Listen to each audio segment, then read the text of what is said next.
cette jeune dame qu'on a convoyée d'un pays voisin au Burkina Faso vers une ville très loin de sa localité d'origine. Et quand elle est venue, la première chose qu'on lui a dit quand elle venait, c'est qu'elle venait pour travailler dans un centre commercial. Elle devait aider à vendre, bien sûr, dans ce centre commercial. Et à sa grande surprise, elle est arrivée et elle était ménagère. Selon son témoignage, elle mangeait avec les chiens, les restes. Elle faisait la journée, elle commençait à 6 heures et elle finissait tous les jours à 1 heure ou à 2 heures du matin et elle reprenait. Donc, elle avait un manque de sommeil, elle tombait tout le temps malade, on ne la soignait pas. Et ce n'est pas le truchement d'une autre personne, disons, de sa famille qu'elle a pu quitter cette zone-là et venir me trouver dans la zone où j'étais. Et pour survivre, elle était obligée de se prostituer, mais une prostitution déguisée.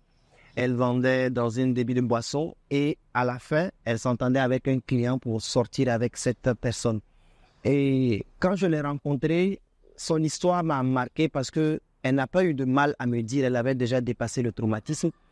Et juste après, quand elle m'a raconté, j'ai senti qu'elle était un peu plus libre, un peu plus dégagée. Dès que j'ai reçu l'information, la première chose que j'ai fait, j'en ai parlé au service compétent, avant même d'aller traiter le papier.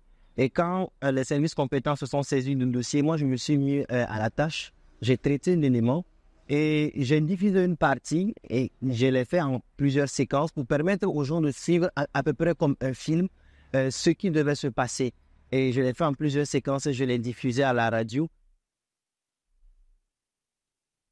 L'impact, chacun venait me dire après, oui, il y a des filles qui font ci, il y a des filles qui sont comme ça. Et beaucoup m'appelaient maintenant pour venir voir le cas de tout le monde, qui n'était pas forcément vrai.